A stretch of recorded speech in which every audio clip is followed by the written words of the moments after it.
Ah, hörlük. Şanlıq tarixni əsləyman. Tağ bürkütü. Düşmənlərə qattiq qol bo'lib, janglarda düşmənlərə rahim qilmasdin. Shunqor kabi ko'k qariga uchdim. G'ani Batur.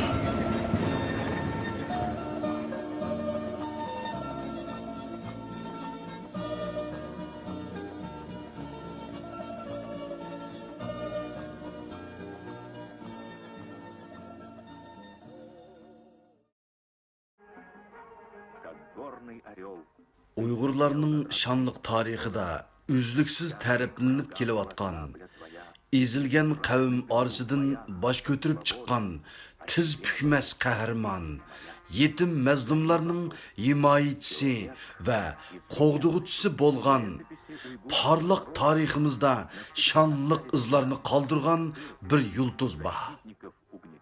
U bo'lsa-mu G'ani Mamat Baqi.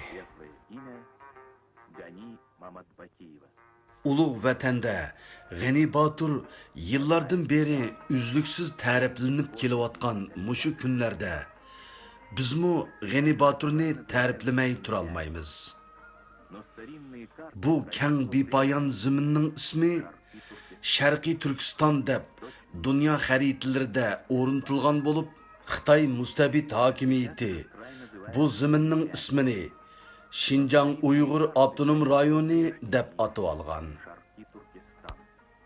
Qadimdan tartibla bu tuproq Uyg'urlarning makoni va vatani bo'lib, Uyg'urlar tarixdan beri binokorlik, hunar san'at, qog'ozchilik va miros kasblarini saqlab va taraqqiy qildirib kelgan. O'z millatiga xos til yoziqi bo'lib, tili Altay tillari sistemasining Sharqiy Turkiy tillar sistemasiga kiradi. Yeziqi bo'lsa, arab tili asosidagi o'zgartirilgan Uyg'ur yeziqini qo'llanadi.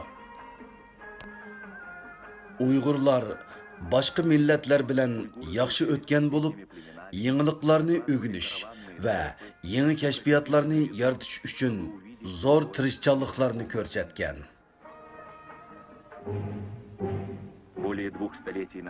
Buningdan 200 yil burun Sharqiy Turkiston zaminini qora bulutlar besishga boshlab, chet el tajovuzchilari hujum qilishga boshlagan edi.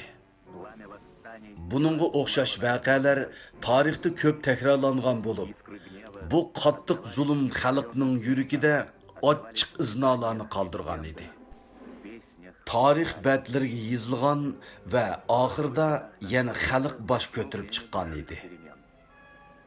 1940-yillarda nurg'un cho'ng o'zgarishlar paydo bo'lgan.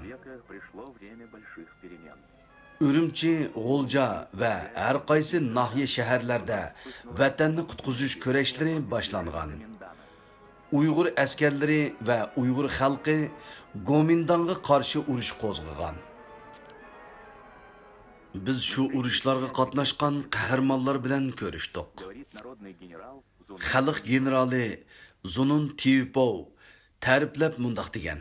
Sharq Turkiston hukumati qurilmasdan burun men zavodda ishchi bo'lib ishladim. Undan keyin Sharqiy Turkiston hukumati qurilmasdan burun zavodda ishchi bo'lib ishlagan edim. Keyin biz G'o'ljida maxfiy uyushma va tashkilot qurdik. Shu paytda G'ani Batur va Fatih Baturlar Nilqida askar birlik qurib, G'o'lji shahriga besib kirib, Gomindan qo'shiniga qarshi hujum qilishga boshlagan edi. G'ani Batur Gomindanga eng zarbilik hujum qilganda og'ir yaralangan. Shundoq bo'lsa-mu, hujumni to'xtatmay eng oldingi safda bo'lgan edi. U bazını elish oson bo'lmasa-mu, askarlar bilan hujumni davomlashtirgan. Oxirida tomni o'rib ichiga kirgan edi va oxirida G'o'ljini ozod qilgan edi. Sharqiy Turkiston Jumhuriyati qurilgandan keyin meni qo'mondan yordamchisi qilib saylagan edi. Shu vaqtdan beri G'ani Batur bilan birga bo'ldim. G'ani Batur va askarlari xalqning yordami bilan boshqa nurg'un joylarni ozod qildi. Sharqiy Turkiston hukumati G'ani Batur deb nom qo'yib, xalq qahramoniga aylangan edi.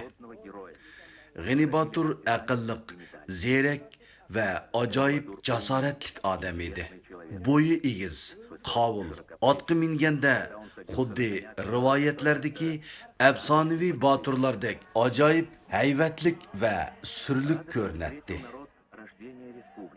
Xalq vatanning ozod bo'lishini xo'shallik bilan qarshi oldi.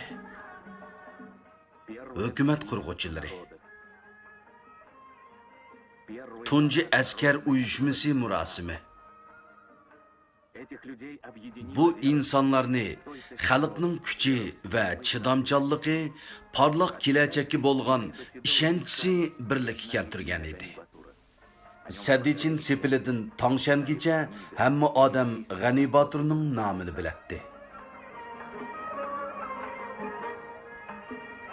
Uning to'g'risida dostonlar yozilgan, kitoblarda tilga ilingan.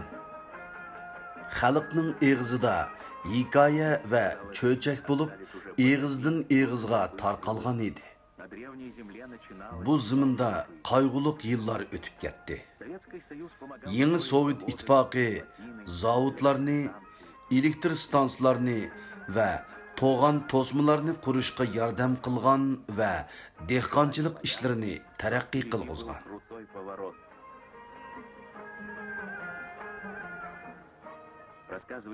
Burunqi madaniyat boshlig'i va yozuvchi Ziyo Samidi mundaq dedi. 1949-yili Sharqiy Turkiston ma'lum sabablar tufayli Xitoyga qo'shilgan. Birinchi yillari bu yerning iqtisodiy, madaniyati taraqqiy qilgan bo'lib, bizmu gazet va kitoblarni nashr qilgan edik va shuningga o'xshash ijtimoiy faoliyatlarni boshlagan. Lekin 1957-yildan boshlab Mao tarafdorlari turli siyosat yo'llari bilan xalqqa adolatsizlik qilib, minglagan Uyg'urni turmaga tashlab va necha ming Uyg'ur ziyolilarni yurtidan qo'g'lab chiqargan. Bo'libmi bundaq voqealar Mao Zedongning vaqtida texmi ko'p kuchaygan. Bu tuproqlarda qo'rqinchli va qayg'uli kunlar boshlangan edi. Minglagan insonlar zulmga uchirgan edi. Sharqiy Turkistondagi shahar maydonlaridami begunoh kishilar xalqning oldida jazolanadi. Texi tunugulli qahramon bo'lgan xalq bugungi kunda ayiblanib turmalarga tashlandi. Ular vatanidan ayrilishga majbur bo'ldi. Minglagan insonlarga o'xshash G'ani Baturmu o'z vatanidan ayrilishga majbur bo'ldi. Sharqiy Turkiston yoshlar birligi mundaq dedi. Uyg'ur xalqining ozodlik inqilobi tarixda ko'p baturlarni yaratdi. G'ani Batur to'g'ri usulda boshqaratdi. G'ani Batur Uyg'ur xalqining erkinligini qo'g'dash ko'rishi uchun askar birlik qurdi. G'ani Batur bek yaxshi bir qo'mondan bo'lib, xalq uni bek yaxshi ko'ratdi. Uning qo'rqmas jasorati Mao Zedongning Sharqiy Turkistonda siyosat yurgizishiga to'salg'i bo'lgan edi. Mushu sababdan Mao Zedong G'ani Baturga o'xshash qahramonlardan qutulish yo'llarini izlagan va planlagan edi. G'ani Batur va boshqa milliy inqilobchilarni turmalarga solab, o'lim jazosi berish orqali yurtlaridan chiqishga majbur qildi. Ular o'z vatanlaridan ayrildi. Тюрьмы, ссылки в безлюдные степи. Советские люди с открытой душой Sovet bu Uyg'urlarni qarshi elib, ularni qozoq tuproqlariga yerlashtirdi.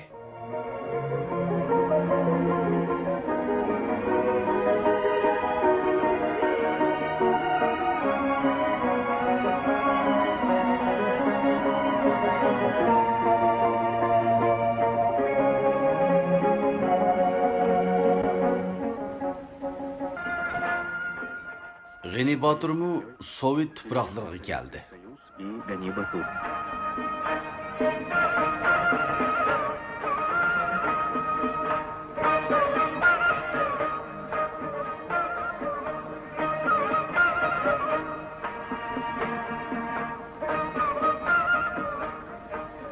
Ben özüm Şarkı Türkistan'da doğulgan. Şu yerde ata babamızın şu yerde yaşagan. Я родился и Men Sharqiy Turkistonda tug'ildim. Ota-bovularimmi shu yerda yashagan. Ajdodlarimning tuproqlarimi shu yerda. Men 2 yil 8 oy Gomindang turmusida yotdim. U turmidan 3 askarni o'ltirib, qurollarini elib toqqa chiqib ketdim va askar birligi qurdim. Xalqimizning ozodligi uchun askar birligi bilan birlikda Gomindangga qarshi hujum elib bordik va Xitoylarni qo'g'lab chiqardik. Bir mezgildan keyin Sharqiy Turkiston tuproqlari ilojsiz Xitoy hukmdorlarining qo'l ostida qoldi. Xitoyning siyosati o'zgargan edi. Mao Zedong rejimidagilar erkinlik targ'ib qilganlarning orqasiga tushdi. Men ham vatanimni tashlab ketishga majbur bo'ldim. Гани Батур всегда рад этим встречам. К нему приезжают товарищи. G'ani Baturni yaqin og'inlari, artistlar, yozuvchilar va nurg'un ziyolilar pat-pat yo'qlab ziyorat qilib turadi. Bu ahvol G'ani Baturni bek xursand qiladi.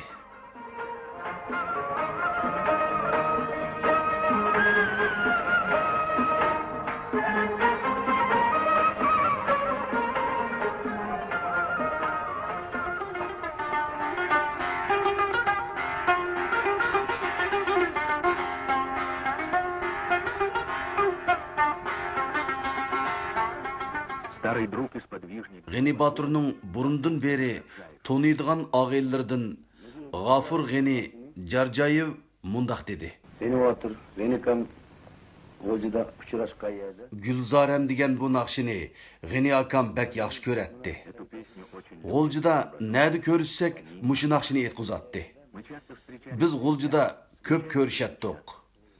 Men tambur chalaman va birlikda tug'ilgan vatanimizni eslaymiz. Спасибо советским людям. Sovet ittifoqi va Qozoq xalqiga rahmat etamiz. Qozoq xalqi bizni o'z qarindishida kutib oldi. Sovet xalqiga o'xshashla o'qiymiz va xizmat qilamiz. Uyg'urlar O'rta Osiyoda, Qozoq tuproqlarida Sovet ichida bir oila kishilaridek barobar yashayotdi. Республиках Средней Азии. Uyg'ur xalqining ichida nurg'un ziyolilar, yozuvchilar, ilmli kishilar va bilimli kasb egalari bor. И урожай кукурузы. Eng yuqori usulli qo'noq parvish qilib o'stirishda Niyazova va shuningga o'xshash bir yezda yuqori nom elib kelayotgan kishi bo'lsa, Imin Bilalov. Alayda tirishchanlik ko'rsatish bilan oldingi qatordan o'rin olgan Qozog'iston yuqori xalq vakili va ishchisi Zaynidinova.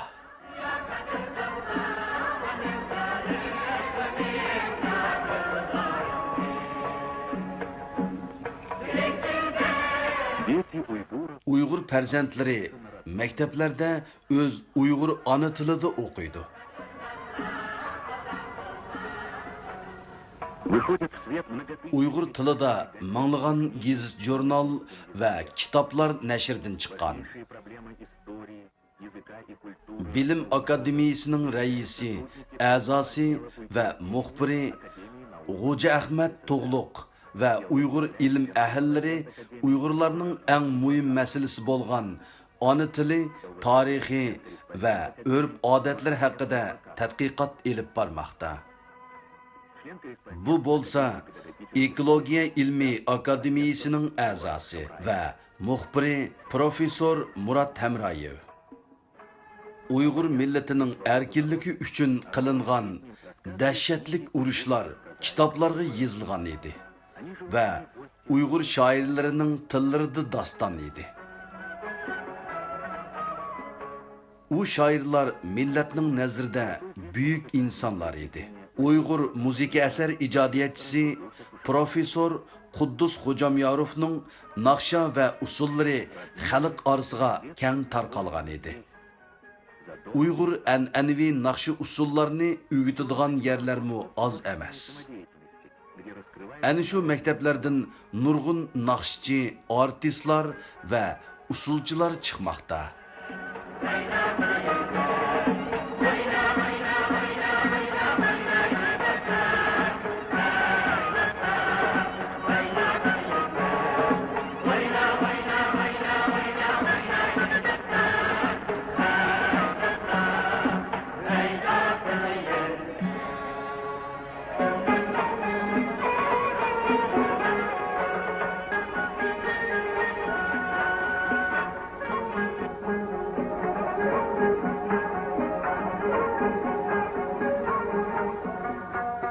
Активный участник памяти... Sharqiy Turkistonda urushlarga qatnashgan Zayniddin Yusupov bu yerda yuqori martabalik bilimli kishilarimiz qatorida tonildi. Zayniddin Yusupov dangliq rassomlardan biri edi. Прошли тысячи тех, кто вырвал O'zbekistonning ziyoli va madaniyat san'atchisi mundaq deydi. учеными. Bu yo'l ilm va san'at yo'lidir. Bu yo'lda minglagan san'at ijodiyatchilari va ilmli kishilar yetishib chiqdi. Учеными. Ko'pinchisi doktor, qurilish injenerlari va ma'rifatlik o'qituvchilar bor edi. Qozog'iston, O'zbekiston va Qirg'izistonda minglarcha Uyg'ur yashayotidi. Bularning ko'pinchilari o'z ona vatanini tashlab ketishga majbur bo'lganlardir.